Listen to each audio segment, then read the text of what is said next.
Friends, Raj ಜಾಬ್ಸ್ಗೆ ಸ್ವಾಗತ. Friends, 7ನೇ ತರಗತಿ ಮತ್ತು SLC ಆದಂಥ ಅಭ್ಯರ್ಥಿಗಳಿಂದ ನೇರ ನೇಮಕಾತಿ ಇರುತ್ತೆ ನೋಡಿ. ಸಂಪೂರ್ಣವಾಗಿ ಕರ್ನಾಟಕ ರಾಜ್ಯ ಸರ್ಕಾರಿ ಉದ್ಯೋಗಗಳಾಗಿರ್ತವೆ, ಹಾಗೆ ಕಾಯಂ ಉದ್ಯೋಗಗಳಾಗಿರ್ತವೆ. ಈ ಒಂದು ಹುದ್ದೆಗಳು ಸಂಪೂರ್ಣವಾಗಿ ಕಾಯಂ ಉದ್ಯೋಗಗಳಾಗಿರ್ತವೆ ನೋಡಿ.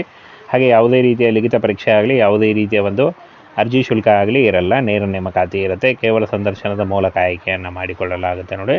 ಸಂಪೂರ್ಣ ಮಾಹಿತಿಗಾಗಿ ವಿಡಿಯೋನ ಕೊನೆವರೆಗೆ ನೋಡಿ. ಫ್ರೆಂಡ್ಸ್, ಇಲ್ಲಿ ಕಾಣಿಸ್ತಾ ಇದೆ ನೋಡಿ, ಯಾದಗಿರಿ ಸರ್ಕಾರಿ ಬಾಲಕರ ನೋಡಿ ಬಾಲಮಂದಿರದಲ್ಲಿ ರಾಜ್ಯ ಮಕ್ಕಳ ರಕ್ಷಣಾ ಯೋಜನೆಯ ಮಾರ್ಗಸೂಚಿ ಅನ್ವಯ ತಾತ್ಕಾಲಿಕ ಕಚೇರಿ ತೆರೆಯಲಾಗಿದೆ ನೋಡಿ. ಹಾಗೆ ಗಾರ್ಡ್ ಮತ್ತು ರಾಕಿಂಗ್ ಸಹಾಯಕರು ಹಾಗೂ ಸೇವಕರು ಮತ್ತು ಸ್ವೀಪಿಂಗ್ ಹುದ್ದೆಗಳನ್ನು ಭರ್ತಿ ಮಾಡಲು ಅರ್ಜಿಗಳನ್ನು ಆಹ್ವಾನಿಸಲಾಗಿದೆ ಅಂತ ಹೇಳಿದ್ದಾರೆ ನೋಡಿ. ರಾಜ್ಯ ಮಕ್ಕಳ ರಕ್ಷಣಾ ಯೋಜನೆ ಯಾದಗಿರಿ ಈ ಒಂದು ಹುದ್ದೆಗಳಿಗೆ ಪುರುಷ ಮತ್ತು ಮಹಿಳಾ ಅಭ್ಯರ್ಥಿಗಳು ಇಬ್ಬರು ಅರ್ಜಿಗಳನ್ನು ಸಲ್ಲಿಸಬಹುದಾಗಿರುತ್ತೆ ನೋಡಿ. ಗಾರ್ಡ್ ಮತ್ತು ರಾಕಿಂಗ್ ಸಹಾಯಕರು ಹಾಗೂ ಸೇವಕರು ಮತ್ತು ಸ್ವೀಪರ್ ಹುದ್ದೆಗಳಿಗೆ ನೇಮಕಾತಿ ಇರುತ್ತೆ. ಒಟ್ಟು ವಿವಿಧ ಹುದ್ದೆಗಳಿದ್ದಾವೆ. ಇನ್ನು ಇಲ್ಲಿ ನೋಡಿ, 7ನೇ ತರಗತಿ ಮತ್ತು SLC ಆದಂಥ ಅಭ್ಯರ್ಥಿಗಳು ಅರ್ಜಿಗಳನ್ನು ಸಲ್ಲಿಸಬಹುದು. ಹಾಗೆ ಅನುಭವ ಅನ್ವಯಿಸುತ್ತದೆ ಅಂತ ಹೇಳಿದ್ದಾರೆ ನೋಡಿ. ಕನಿಷ್ಠ 6 ತಿಂಗಳ ಒಂದು ಎಕ್ಸ್ಪೀರಿಯನ್ಸ್ ಇದ್ದರೂ ಕೂಡ ಅಥವಾ ನೀವು ಪ್ರೆಷರ್ ಇದ್ದರೂ ಕೂಡ ಅರ್ಜಿಗಳನ್ನು ಸಲ್ಲಿಸಬಹುದು. ಇನ್ನು ವಯೋಮಿತಿಯನ್ನು ನೋಡೋದಾದರೆ 18ರಿಂದ 38 ವರ್ಷದ ಒಳಗಿನವರು ಅರ್ಜಿಗಳನ್ನು ಸಲ್ಲಿಸಬಹುದು.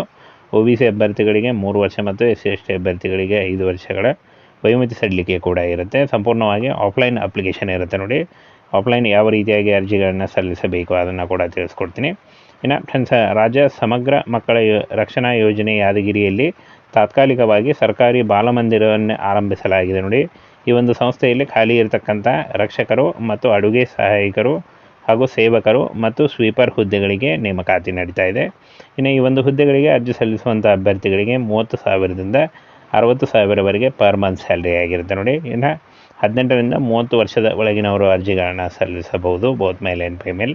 ಇನ್ನು ಯಾವ ರೀತಿಯಾಗಿ ಅರ್ಜಿಗಳನ್ನು ಸಲ್ಲಿಸಬೇಕು ಅಂತ ನೋಡೋದಾದರೆ, ನಿಮ್ಮ CV ಅಥವಾ ರೆಸ್ಯೂಮೇನ ಈ ಒಂದು ಅಡ್ರೆಸ್ಗೆ ಪೋಸ್ಟ್ ಮುಖಾಂತರ ಕಳಿಸ್ಕೊಡ್ಬೇಕಾಗುತ್ತೆ ನೋಡಿ. ಕೇವಲ ನಿಮ್ಮ ರೆಸ್ಯೂಮೆ ಮತ್ತು CVನ ಈ ಒಂದು ಅಡ್ರೆಸ್ಗೆ ಕಳಿಸ್ಕೊಡ್ಬೇಕು. ಉಪನಿರ್ದೇಶಕರ ಕಚೇರಿ, ಮಹಿಳಾ ಮತ್ತು ಮಕ್ಕಳ ಅಭಿವೃದ್ಧಿ ಇಲಾಖೆ, ಜಿಲ್ಲಾ ಮಕ್ಕಳ ರಕ್ಷಣಾಧಿಕಾರಿಗಳ ಕಚೇರಿ, ಕೊಠಡಿ ಸಂಖ್ಯೆ 17, 1ನೇ ಮಹಡಿ, ಜಿಲ್ಲಾಡಳಿತ ಸಂಕೀರ್ಣ, ಯಾದಗಿರಿ ಈ ಒಂದು ಅಡ್ರೆಸ್ಗೆ ಪೋಸ್ಟ್ ಮುಖಾಂತರ ಕಳಿಸ್ಕೊಡ್ಬೇಕಾಗುತ್ತೆ ನೋಡಿ.